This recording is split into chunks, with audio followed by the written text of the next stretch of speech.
আসসালামু আলাইকুম। আমি হোম মেকার মুন্না ব্লগসের মুন্নি। আজও হাজির হয়ে গেলাম নতুন আরেকটা ভিডিও নিয়ে। আশা করছি যে যেখান থেকে আমার এই ভিডিও দেখছেন সব ভালো আছেন। আমরা আলহামদুলিল্লাহ ভালো আছি। আজকের ভিডিওটা সেই সকালে নাস্তা খাওয়ার পর থেকে।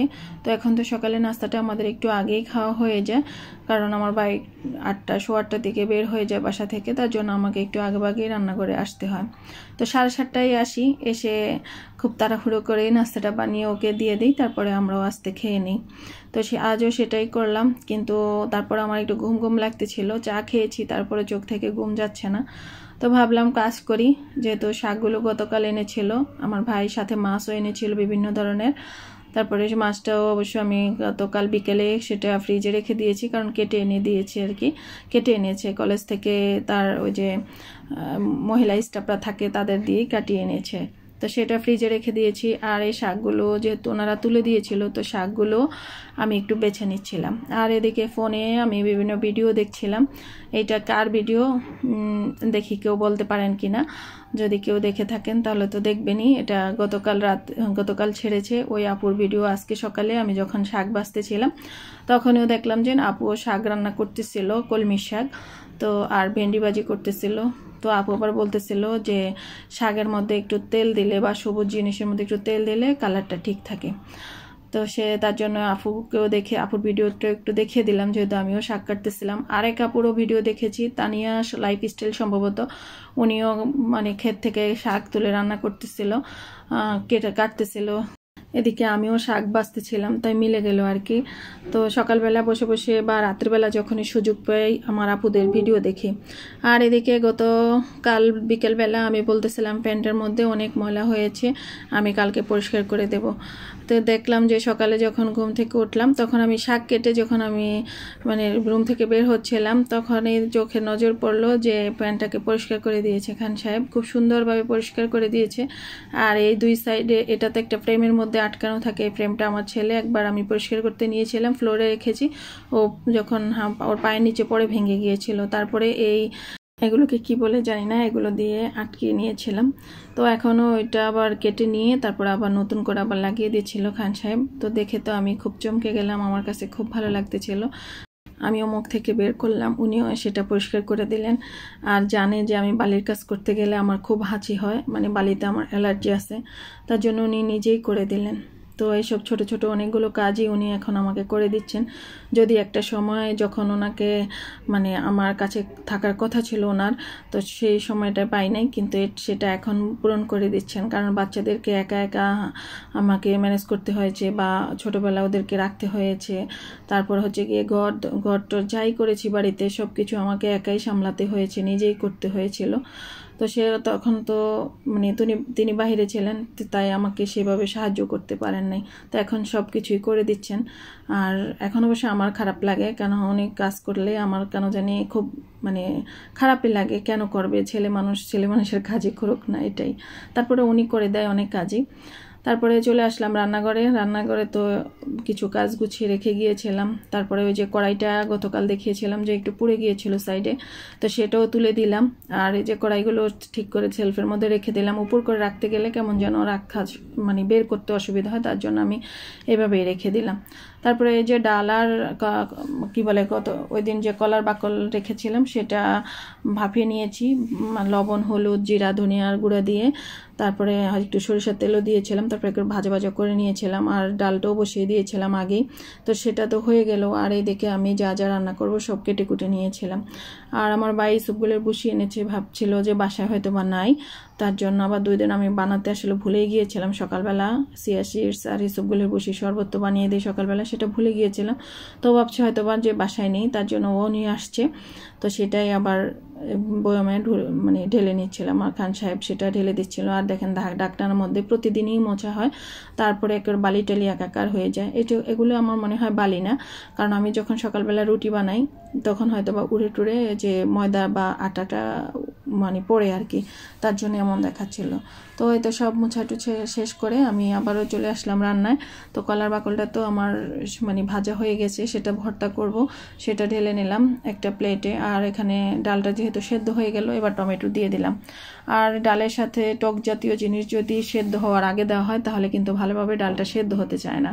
আর এক চুলাতে আমার ভাত হচ্ছে, আর মানে থালা প্লেট যা যা ছিল মোটামুটি একটু ধুয়ে টুয়ে নিয়েছি। আর মাছ টাছ ধুয়ে টুয়ে লবণ হলুদ মেখে নিলাম। এবার একটা প্যানে আমি ভেজে নিচ্ছি।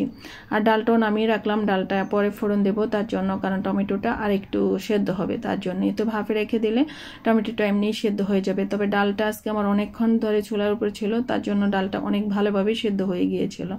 তো সেটা নামিয়ে রেখে আমি এদিকে কিন্তু যে মাছগুলো ভেজে নিচ্ছি। আর এগুলো হচ্ছে গিয়ে ওই যে বললাম আমার ভাই মাছ এনেছিল গতকাল, এগুলো হচ্ছে পাঙ্গাস মাছের ছোট ছোট বাচ্চা। তো এগুলো দিয়ে আমি দুন্দুল আর আলু দিয়ে রান্না করব, একটু মানে শুকনা করে আর কি, মাখো মাখো করে। তো এই তো মাছটা আমার ভাজা হয়ে গেল। এবার একটা প্লেটে মাছগুলো তুলে নিচ্ছি বা রেখে দিচ্ছি, পরে রান্না করে নেব। আর যে বললাম দুন্দুল আর আলু দিয়ে। আর একটা কুমড়া ছিল, একবারে ছোট কুমড়াটা ছিল 1 কেজি থেকে একটু বেশি। তো অর্ধেকটা তো সেদিন কাঁঠাল তরকারির সাথে দিয়েছি, আর বাকিটুকু আজকে ভেজে নেব। তো ভেজে আমি কেটে লবণ হলুদ মানে কেটে ধুয়ে লবণ হলুদ আর মরিচের গুঁড়া দিয়ে মেখে রেখে দিয়েছিলাম। এবার আস্তে আস্তে ভেজে নিচ্ছি। তো একটু মানে বেশি করে ভেজে নিচ্ছি, একটু বেশি করে ভাজা হলে আমার মেয়ের খেতে মানে নাকি ভালো লাগে খুব, তার জন্য একটু কিছু এভাবে একটু বেশি করে ভাজছি, আবার কিছু একটু হালকা ভেজে নেব আর কি, ব্রাউন কালার হয়ে গেলেই নামিয়ে নেব। তো এইভাবেই কুমড়ো ভাজিটা খেয়ে দেখবেন, খেতে কিন্তু খুবই মজা লাগে। তবে অনেকেই দেখি এভাবে ভাজি করে। আর এদিকে আমার ভাতটাও হয়ে গেল, ভাতটা ঠিকা দিয়ে নিচ্ছি। আর ওই যে ছোলা যেহেতু খালি, এখন ওই ছোলাটাতে অন্য কিছু আর নেই দেওয়ার মতো, তার জন্য সেটা নামিয়ে মানে সেই ছোলা দিয়ে দিলাম একটা প্যান, সের মধ্যে মানে পেঁয়াজ কুচি দিয়ে তেল দিয়ে দিলাম। এবার আমি মানে কি বলে মাছের তরকারিটা বসিয়ে দেবো, যে পাঙ্গাস মাছের ছোটো বাচ্চাগুলো ভেজেছিলাম সেটা আর কি, দুন্দুল আর আলু দিয়ে রান্নাটা বসিয়ে দেব। তো আর এইদিকে আমার কিন্তু যেহেতু কুমড়া ভাজিটাও হয়ে গেল, এবার ডালে তো ফোড়ন দিতে হবে, তার জন্য ডালের জন্য আমি ফোড়নটা ভেজে নিচ্ছি, পেঁয়াজটা ভেজে নিই। আর এদিকে ডালটাও ঘুটে নিচ্ছি।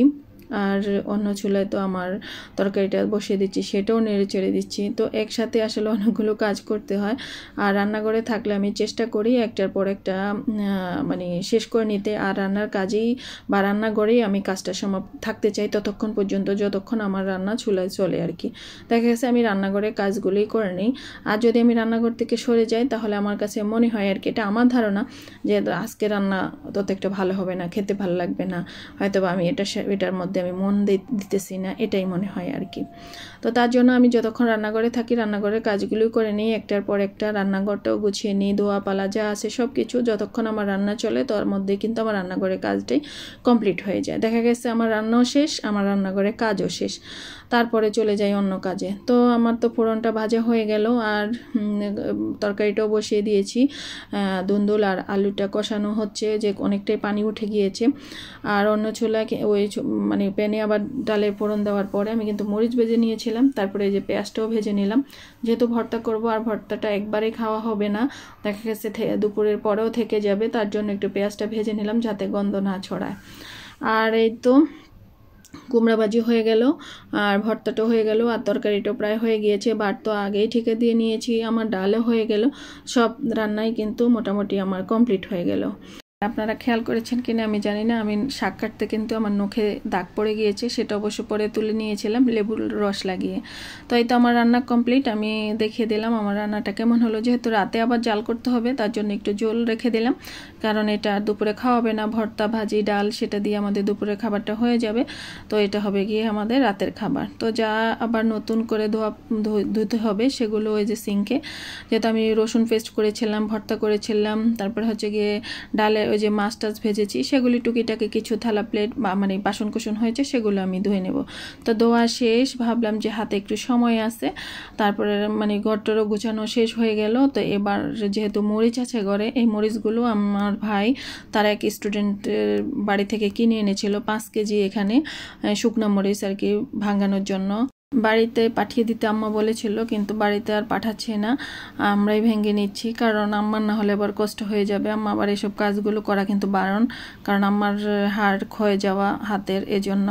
তাই তো অল্প কিছুটা বের করে নিচ্ছি, এগুলোই আজকে ভাজবো। প্রতিদিন রান্নার পর বা যদি কাজের ফাঁকে ফাঁকে যদি একটু একটু করে বেছে নিই, তাহলে আমরা বেছে নিতে পারবো। তারপরে শুকিয়ে টুকিয়ে আমরা এখান থেকে ভাঙিয়ে তারপরে বাড়িতে হয়তো বা পাউডার করে পাঠাবো আর কি। তো এই তো আমরা দুজন বসে বসে বেছে নিচ্ছি। আর এদিকে একটু, যেহেতু রান্নাঘর থেকে আসছি, গরমও লাগতেছে, ফ্যানের নিচে একটু বসলাম। আর এদিকে দেখেন খান সাহেবের আঙ্গুলটার মধ্যে কেমন কালো দাগ পড়ে গিয়েছে। এটা হচ্ছে গিয়ে ওই দিন আমার কিছু টুকিটাকি কাজ করতেছিল, হাতুড়ি দিয়ে প্যারাকটাকে ঠিক করতেছিল। তো হাতুড়ি এমন জোরে মারছে, দেখেন হাতের মধ্যেই পড়েছে, আর সেটাই কেমন একটা কালো হয়ে গিয়েছে। কয়েকদিন তো ব্যথা ছিল, এখন অবশ্য কালো হয়ে আছে। তাই তো আমাদের মরিচ বাছা শেষ। এবার মানে এগুলো গুছিয়ে নেব। আর যিনি গরমছেন তিনিও চলে আসার সময় হয়ে গিয়েছে, তার জন্য আর বাড়তি মরিচ আর বাছলাম না। এগুলো গুছিয়ে টুচিয়ে রেখে আমি গোসলে চলে যাব। তো আজকের ভিডিওটা এই পর্যন্তই। সব ভালো থাকবেন, সুস্থ থাকবেন, নিরাপদে থাকবেন। আমাদের জন্য অবশ্যই দোয়া করবেন। আল্লাহ হাফেজ, আসসালামু আলাইকুম।